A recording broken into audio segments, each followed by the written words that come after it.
Pronto, acho que todas já se acomodaram. Boa tarde para todos vocês. Meu nome é Carol, para quem não estava aqui ontem.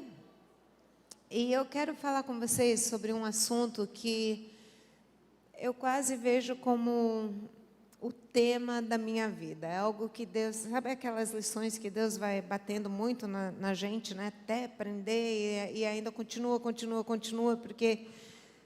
Tem horas que a gente aprende e esquece, e daí volta e aprende de novo, e a gente é muito falha em praticar sempre aquelas lições. E essa é uma que Deus tem mexido muito na minha vida.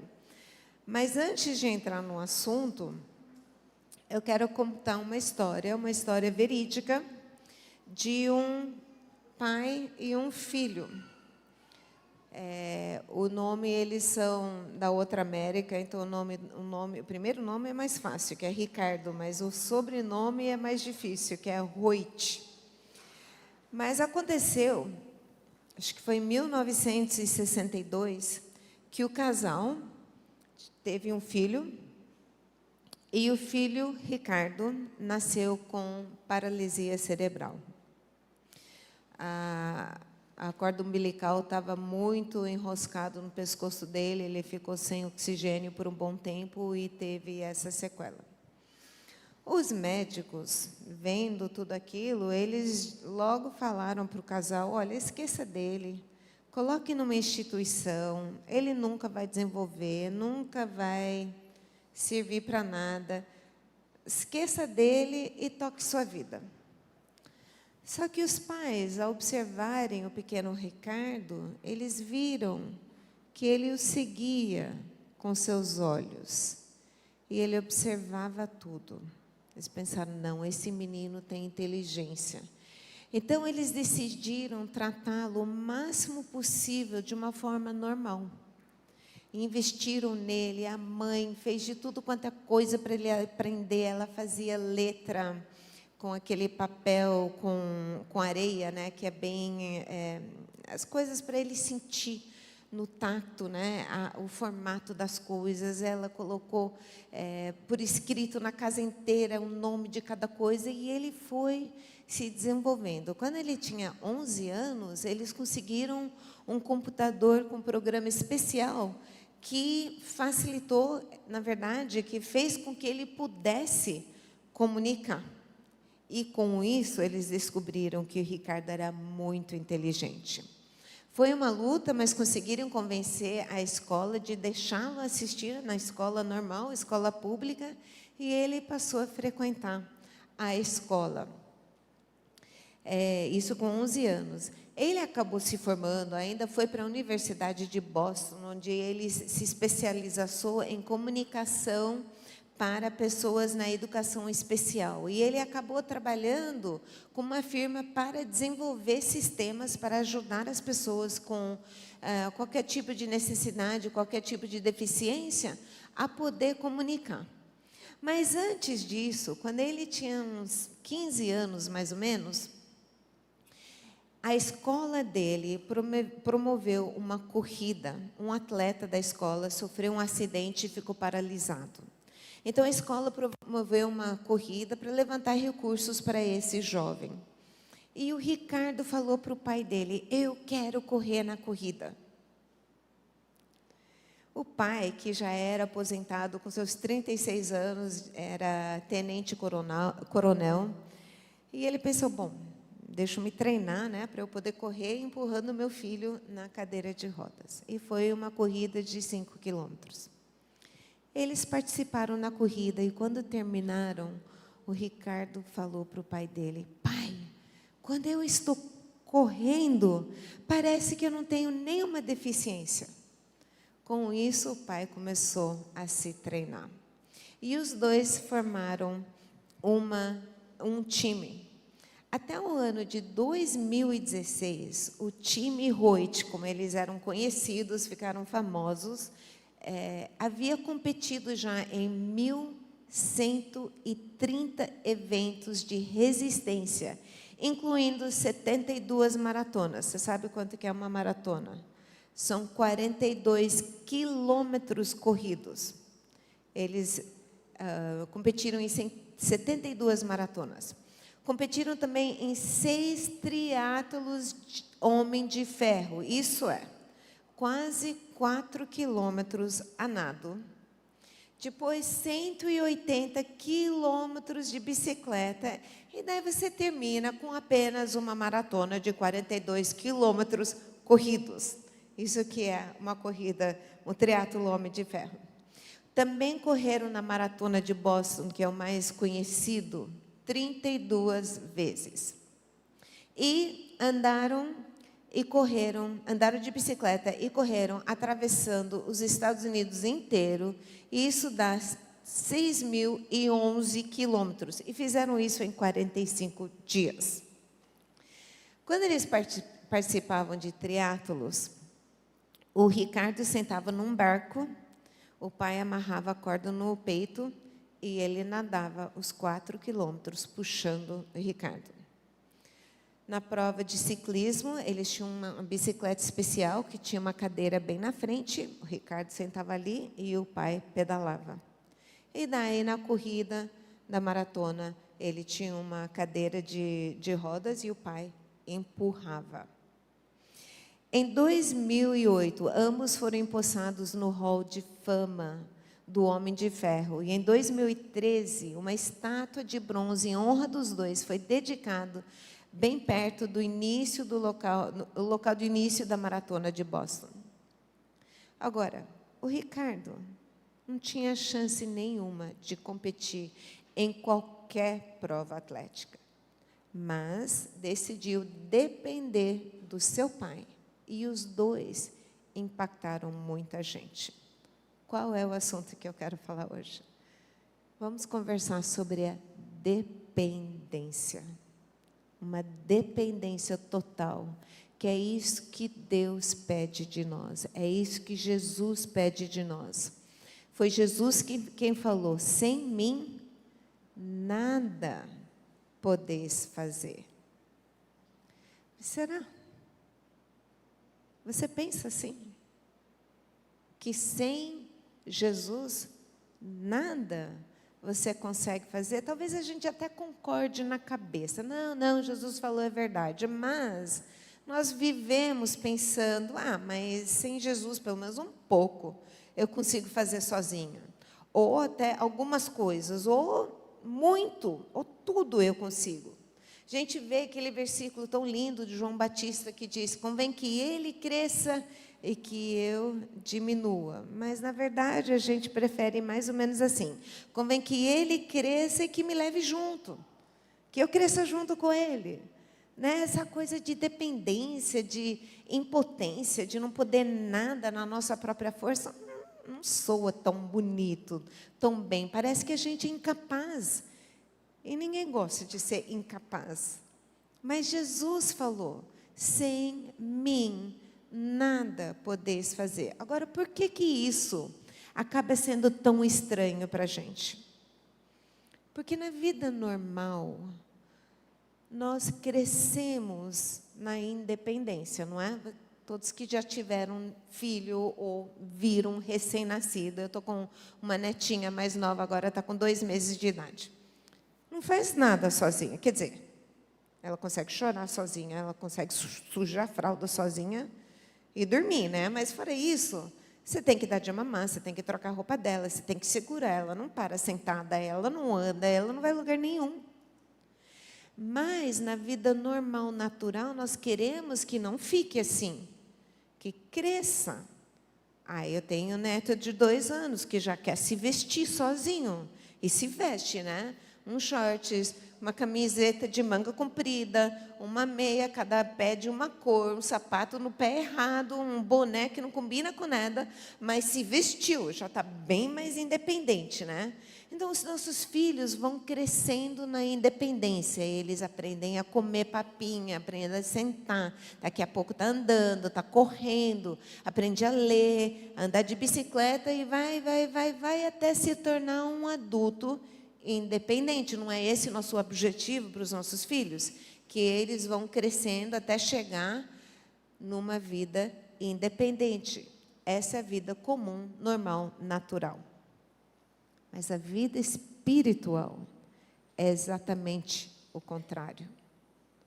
Quanto mais nós crescemos na nossa vida espiritual, no nosso relacionamento com Deus, mais dependentes nós ficamos, mais cientes das nossas incapacidades, mais nós vemos a podridão dos nossos pensamentos, das nossas ações e tudo, a gente fica ciente daquilo. Quanto mais nós crescemos na vida espiritual, mais dependente ficamos. Pensar, Deus, eu não sei amar aquela pessoa. Eu não sou capaz de perdoar. Eu não tenho as palavras certas para falar. E a gente vai crescendo e dependendo cada vez mais. Jesus viveu uma vida totalmente dependente do Pai dele. Nós lembramos de muitos momentos em que Jesus se afastava para passar longos momentos em oração. Uma dessas ocasiões foi logo antes dele escolher seus 6 discípulos.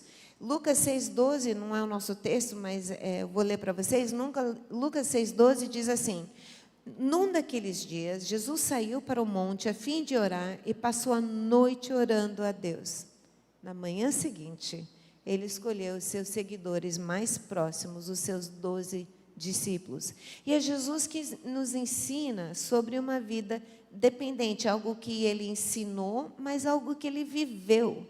A gente pode ver na vida dele uma dependência total no Pai dele. Agora sim, vamos abrir no texto que queremos conversar, que é João, o Evangelho de João, capítulo 15, os primeiros 5 versículos. Se você está com a sua Bíblia ali ou no celular, pode abrir no Evangelho de João, capítulo 15, os primeiros 5 versículos, onde Jesus nos diz que nós precisamos depender dele.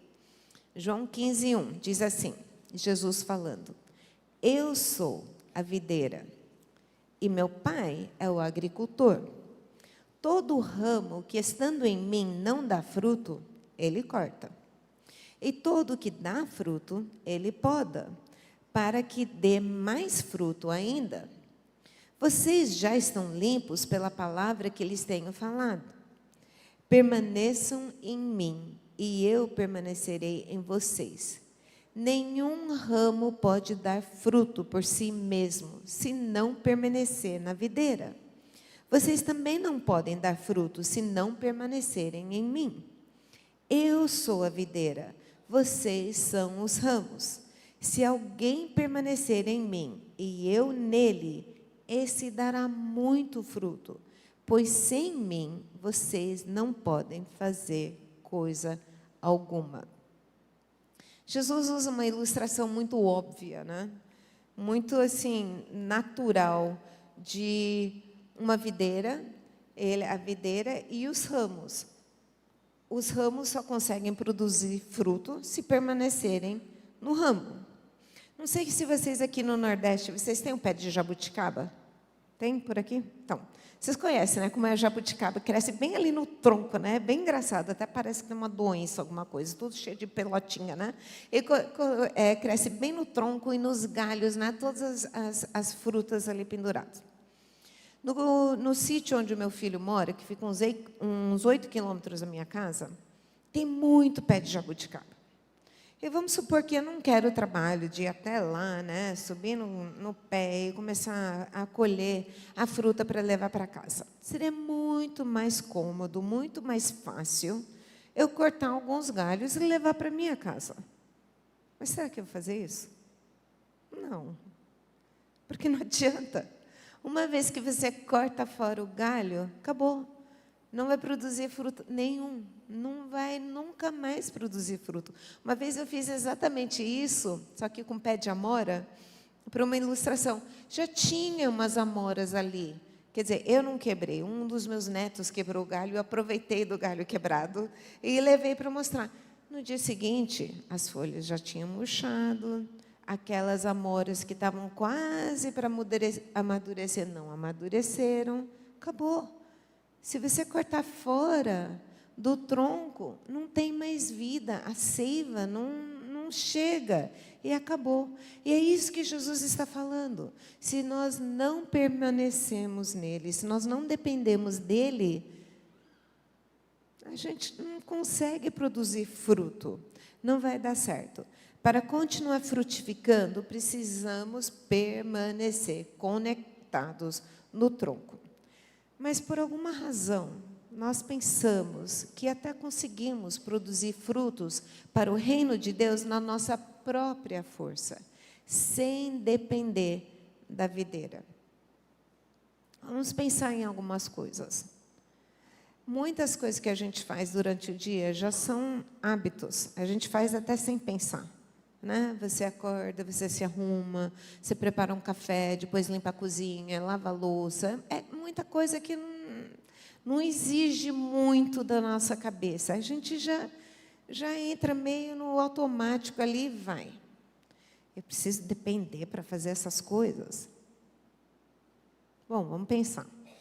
Se eu fizer alguma coisa que até que eu sei fazer bem, que até que eu tenho uma habilidade especial para fazer aquilo, mas eu fizer na minha força, se sair bem, qual será a minha atitude?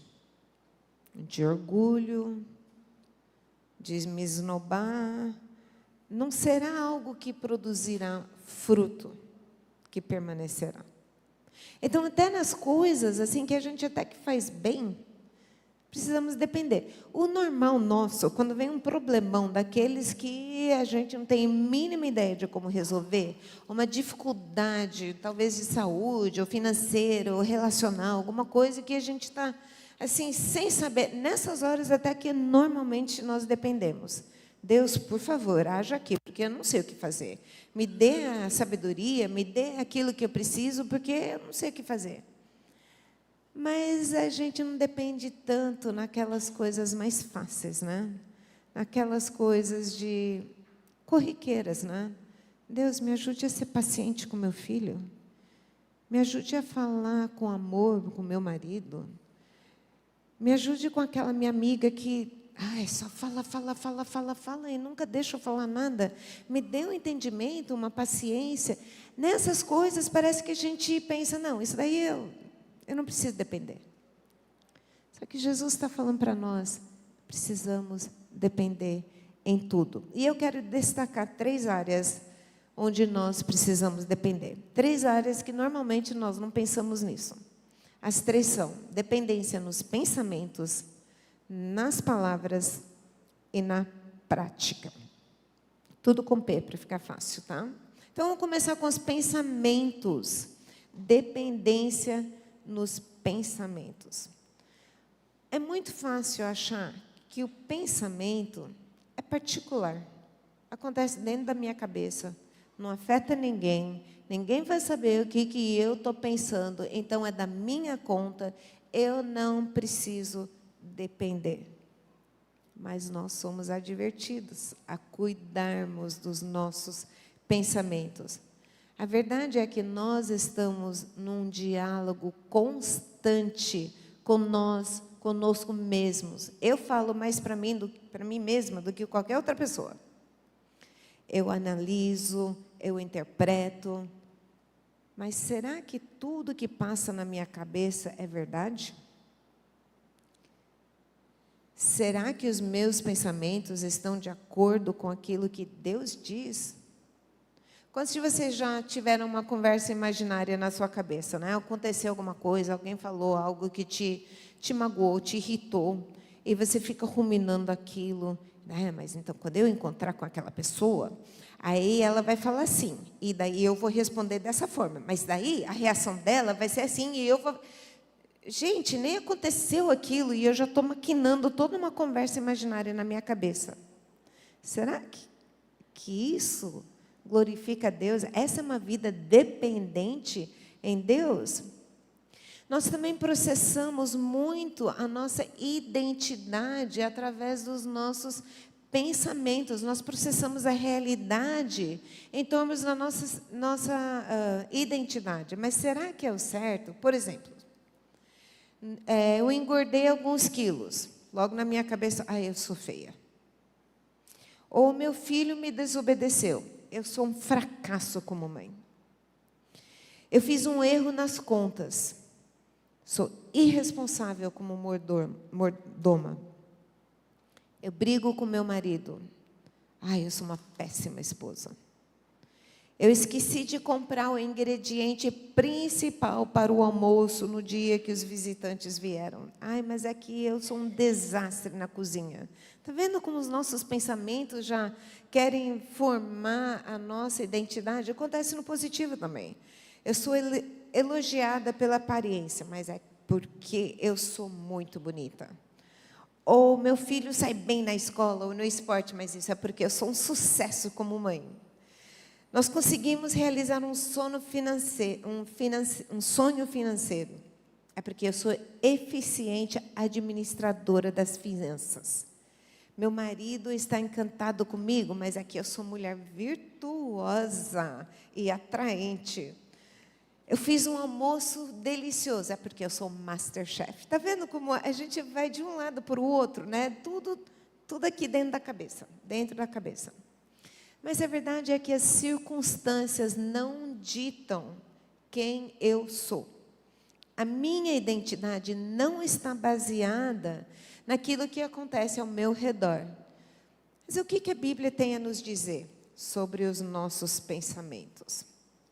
Eu vou ler, em primeiro lugar, eu acho que o versículo que todos vocês talvez pensaram, que fala especificamente sobre os nossos pensamentos, que é Filipenses 4:8.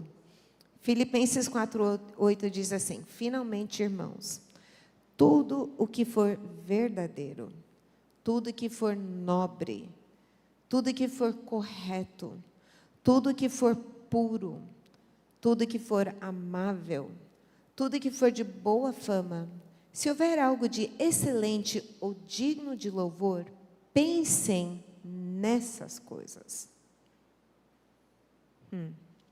Desafio, né? Agora, não sei se vocês já perceberam. Nós, como mulheres, a gente é conhecida por fazer malabarismo, né? A gente consegue fazer um monte de coisa ao mesmo tempo. Deus tinha que fazer a mulher assim, senão nenhuma mãe sobreviveria, né? Sobreviveria. Por quê? Você tem criança chorando, você tem bebê, você tem almoço para fazer, você tem que atender o celular e você vai fazendo e levando uma boa, um monte de coisa ao mesmo tempo. Mas você já percebeu que nós conseguimos pensar apenas um pensamento por vez? Conseguimos fazer muitas coisas ao mesmo tempo, mas o pensamento não. É um pensamento por vez. Então, toda vez que vier um pensamento na sua cabeça que não se encaixa nesta lista de Filipenses 4:8, você tem uma escolha a fazer. Você vai continuar com esse pensamento ou você vai tirar e escolher a pensar em algo que sim, encaixa com essa lista? Aquela conversa imaginária que tivemos com aquela amiga que nos magoou. É verdadeiro? Não. É puro? Não. É de boa fama? Não. Então, eu não devo pensar naquilo. Então, eu preciso pegar aquele pensamento, entregar para Deus e escolher pensar em outra coisa que, sim, encaixa com essa lista de Filipenses 4:8. E daqui a 10 segundos, eu estou entregando para Deus de novo, porque eu já peguei de volta. Né? É algo que a gente tem que desenvolver, esse hábito. Toda vez que vem um pensamento que não se encaixa com essa lista, nós temos que entregar a Deus. Sabe aquelas manhãs que a gente acorda meio chato? Já aconteceu com você? Você não sei se você não dormiu direito, ou você, sei lá, parece que todo mundo está olhando torto para você, você quer ser impaciente com todo mundo, e você só está meio chata. E daí vem um pensamento, a gente começa a julgar a pessoa, interpretar a pessoa, e a verdade é que eu que estou errado, não é todo mundo ao meu redor, eu que estou chata. É nessas horas, é pegar esse pensamento, peraí, é verdade isso? isso daqui é uma coisa boa? Não. Então, vamos entregar para Deus e vamos decidir pensar algo amável, algo de boa fama, algo verdadeiro. É uma escolha. Agora, eu tenho força para fazer isso? Não. Por isso que eu tenho que depender constantemente em Deus. Porque se eu viver como um galho desconectado do tronco, não vai dar, não vai sair nada, não vou produzir fruto. Mas se eu estiver conectada, dependendo de Cristo, é uma dependência constante. Jesus, por favor, eu não quero pensar mais assim. Não foi isso que aconteceu. Eu não quero imaginar isso. Eu não quero colocar palavras na boca da outra pessoa que nem falou ainda. Eu não quero julgar essa pessoa. Eu não sei o que está acontecendo ali. Ajude a pensar da forma que Jesus iria pensar. Isso nós só podemos fazer numa dependência total. Olha o que o Romanos 12:2 diz, outro versículo muito conhecido. Romanos 12:2. Não se amoldem ao padrão deste mundo, mas transformem-se pela renovação da sua mente, para que sejam capazes de experimentar e comprovar a boa, agradável e perfeita vontade de Deus. Para renovar a mente, precisamos nos mergulhar na palavra de Deus e deixar o Espírito Santo nos transformar. Nós não temos força para fazer isso. É algo que acontece quando nós estamos conectadas na videira. Agora, parece que boa parte da nossa luta tem a ver com o controle dos nossos pensamentos. Até na hora de orar, é uma luta para manter os pensamentos no lugar certo, não é? É ou não é? Não sei se vocês já experimentaram isso, né? Nós estamos no culto, domingo de manhã, né? E daí vai terminar com uma palavra de oração, aí está todo mundo orando, e até que eu começo prestando atenção daqui a pouco.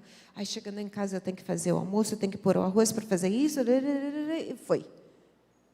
Né? O pensamento já foi, né? Ou a gente no louvor está tentando prestar atenção na letra, mas daqui a pouco a mente já, né? Ai, porque meu filho está precisando disso e eu preciso. E vai. Gente, é uma luta constante de controlar os pensamentos, de ter os pensamentos conforme aquilo que Deus pede de nós. Só conseguiremos se permanecermos conectadas na videira. Quando perceber que está pensando em algo que não edifica, ou que não agrada a Deus, você tem uma escolha, uma decisão a tomar. Continuar pensando naquilo, ou entregar para Deus e escolher pensar, então, em algo conforme a lista de Filipenses 4:8. Deixe Deus tomar conta dos seus pensamentos e viva na dependência. Tá bom, dependência nos pensamentos. Agora, em segundo lugar, dependência nas palavras. Nós pensamos o dia todo. Mas outra atividade que é quase tão constante é o uso das palavras, né? Nós conversamos muito durante o dia e, normalmente, não estamos cientes da necessidade de dependermos em Deus para usarmos as nossas palavras da forma correta. Dizem, não sei como que eles descobrem isso, mas dizem que pensamos 10.000 pensamentos no dia. Não sei.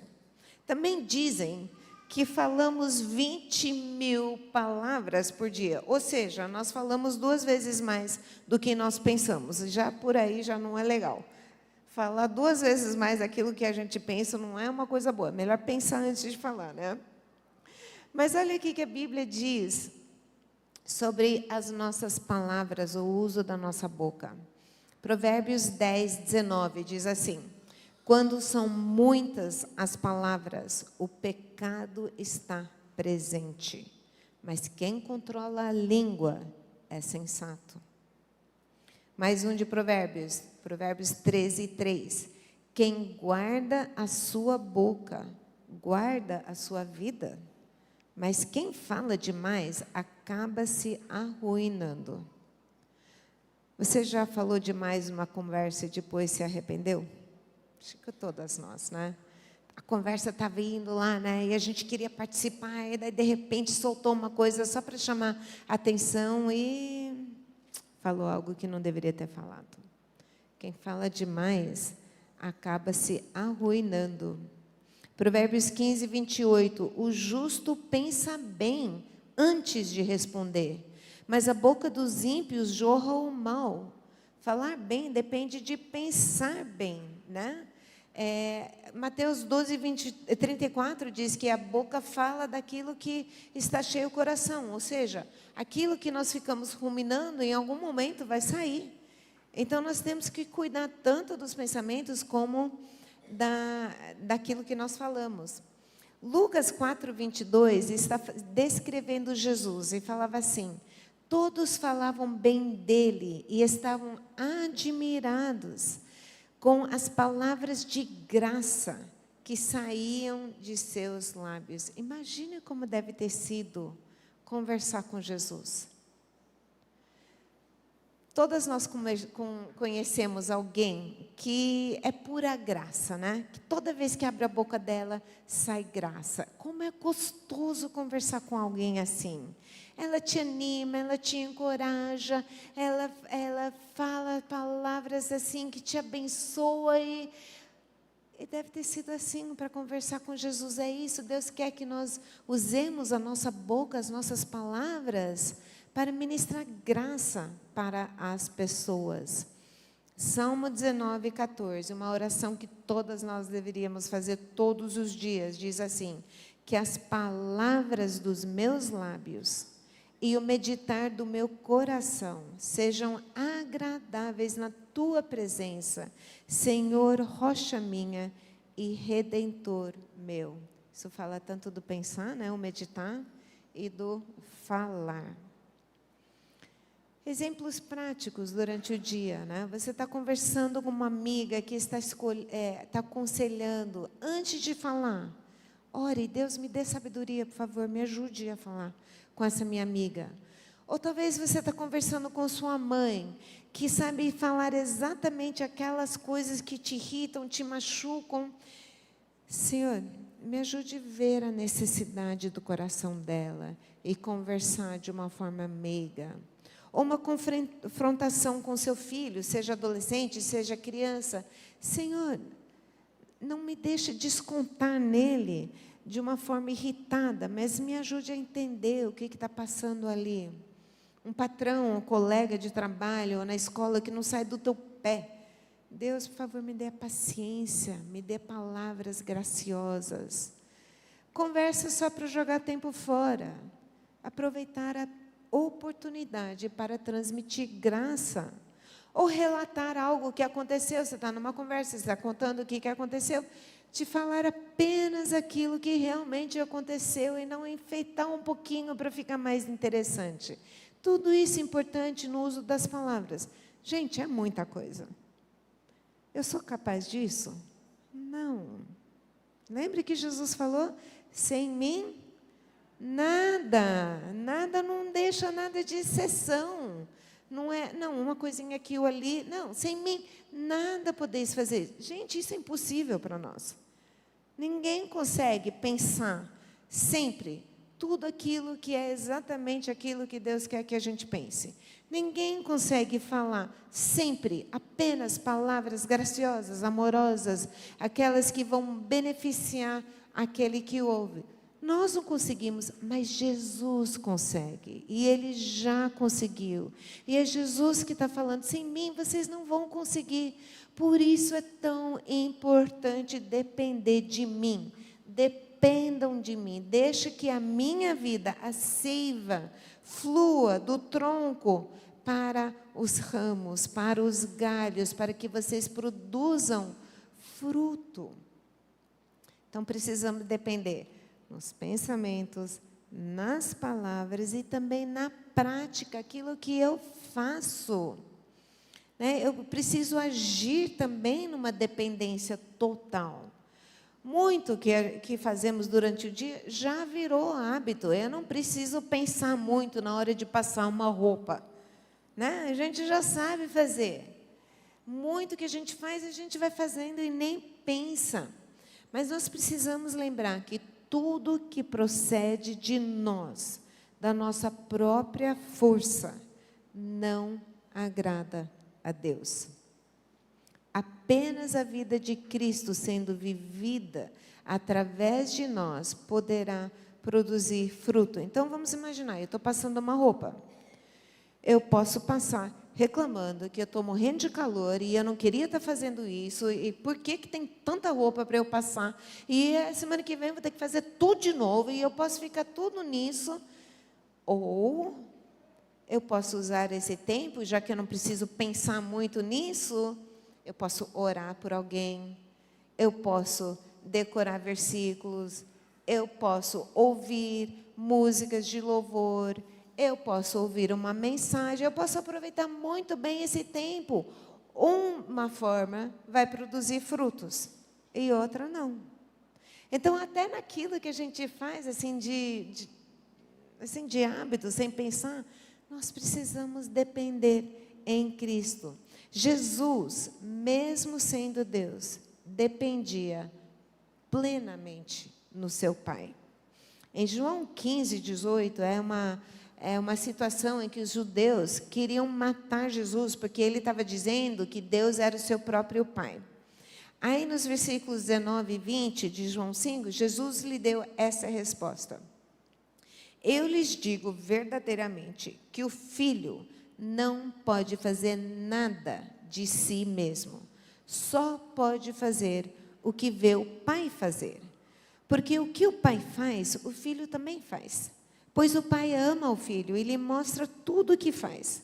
Sim, para a admiração de vocês, Ele lhe mostrará obras ainda maiores do que essas.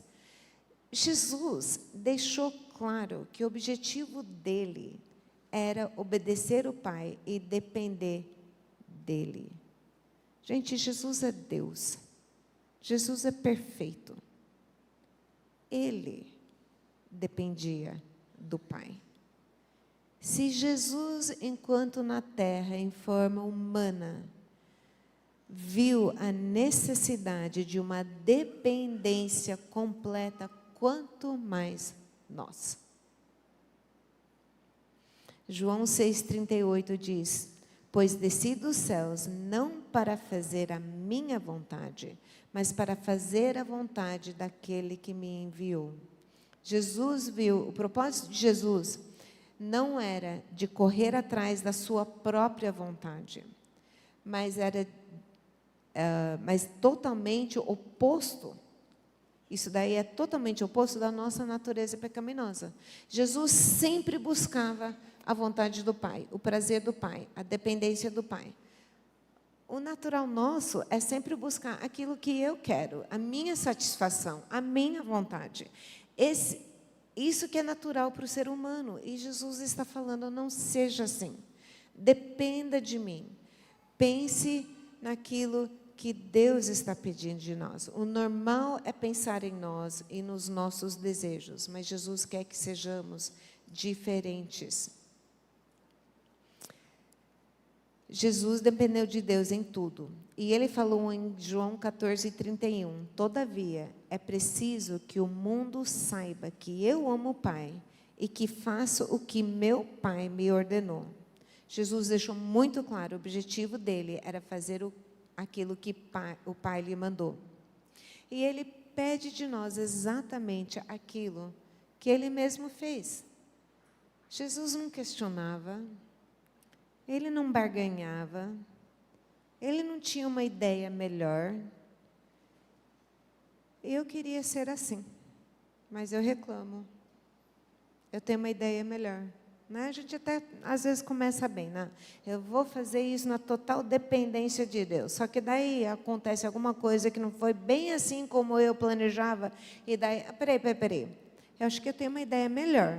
Eu acho que funcionaria mais assim. Ou eu começo a reclamar. Mas por que tinha que ser desse jeito? Gente, essa não é uma vida dependente. Colossenses 3,17 diz: tudo o que fizerem, seja em palavra, seja em ação, façam em nome do Senhor Jesus, ou quer dizer, como ele faria, dando por meio dele graças a Deus Pai. Tanto agir como falar, fazer como Jesus faria. Quando eu vivo na dependência de Jesus, eu fico cada vez mais ciente do fato que eu não consigo fazer nada na minha própria força. Eu não sei pensar bem, eu não sei falar bem, eu não sei agir bem. Eu sozinha, eu não vou conseguir. Um bom hábito para desenvolver é o que eu gosto de chamar de orações relâmpagos. Vocês lembram da história de Neemias, que era o copeiro do rei?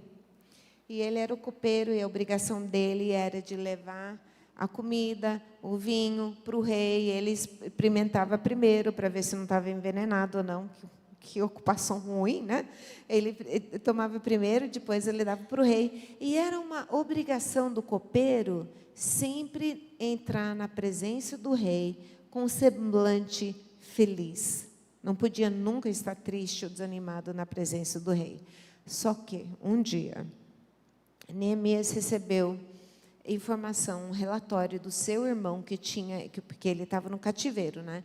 E ele tinha ido até Jerusalém, ele viu que as muralhas estavam totalmente destruídas, Jerusalém acabada, e foi uma notícia muito triste que Neemias recebeu. E ele entrou na presença do rei, sim, com semblante triste.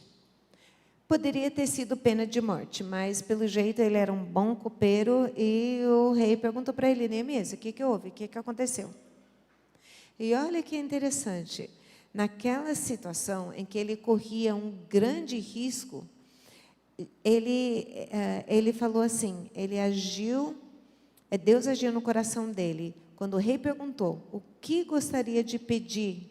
Naquele momento, Neemias orou a Deus e então respondeu ao rei. É uma coisa muito rápida. O rei perguntou, o que aconteceu? O que eu posso fazer? Ele orou a Deus e respondeu. Não é assim uma devocional completa, que você lê 5 capítulos de Gênesis e depois você vai orar por todos os missionários. Não dá tempo isso tudo. Ele orou e respondeu. Eu gosto de chamar de oração relâmpago. Então, em muitos momentos durante o dia, você está para falar uma coisa, Deus, segure minha língua. São coisas relâmpagas e isso mostra uma dependência total. Por exemplo, Deus me ajude a perdoar essa pessoa. Me dê a palavra certa. Quantas vezes chega alguém para pedir um conselho de você e eles estão contando, você está pensando, não tem a mínima ideia do que eu vou falar. Eu não sei como agir, eu nunca passei por isso. Deus, me dê a palavra certa. Senhor, eu preciso da sua sabedoria para ajudar essa pessoa. Me dê discernimento para entender o meu filho, o meu cônjuge, minha amiga. Segure minha língua. Ame através de mim. Tantas situações durante o dia. Se realmente o nosso desejo for de viver numa dependência total, nós iremos desenvolver essa prática de orações relâmpagos, porque é isso que é dependência. É uma ciência do fato que eu não consigo, não eu, mas Cristo. Eu não sou capaz, eu preciso depender. Porque, de novo, Jesus falou, sem mim, nada podeis fazer. Para a gente ser mais e mais parecidos com Jesus, nós precisamos depender mais, viver uma dependência total nele. Você lembra do Tim Hoyt, que eu falei lá no começo, do Ricardo, que tinha paralisia cerebral, que não podia fazer nada? Imagine se o Ricardo tentasse ajudar o seu pai, enquanto ele corria, ou nadava, ou andava de bicicleta.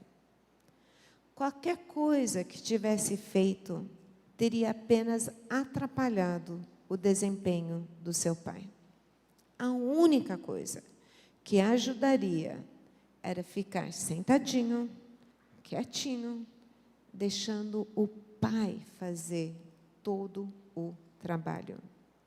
E é isso que Deus pede de nós. depender totalmente nele, deixando ele formar os nossos pensamentos, as nossas palavras e a nossa prática. Amém? Vamos praticar isso tudo. Eu quero orar com vocês. Senhor, muito obrigada pela tua palavra que é tão prática, que o Senhor lembra que nós somos pó, nós não somos capazes. Nós é que achamos que a gente tem muito poder, muita sabedoria, que nós conseguimos fazer muita coisa, mas o Senhor sabe que não, que nós não conseguimos. Por isso que o Senhor nos dá esses versículos tão preciosos de João, capítulo 5, onde fala, vocês não conseguem, sem mim nada podeis fazer. Senhor, eu peço que ajude cada uma de nós, que a cada dia possamos depender mais e mais em Ti, que possamos deixar o Senhor formar os nossos pensamentos, e quando entra na nossa cabeça aquele pensamento que não Te agrade, que nós tiramos fora da cabeça e decidimos pensar em algo que sim, vai de acordo com aquilo que Te agrada. E a mesma coisa com as nossas palavras, que possamos escolher usar as palavras aquelas palavras que vão ministrar graça, aquelas palavras que vão ajudar as pessoas, e aquelas que são inúteis ou aquelas que são ruins, que nós não deixemos sair da nossa boca. E na nossa prática também, que tudo aquilo que nós fazemos, que o Senhor nos ajude a fazer na dependência total de Ti, deixando o Senhor agir através dos nossos pensamentos, das nossas palavras e na nossa prática também. Isso eu te peço em nome de Jesus. Amém.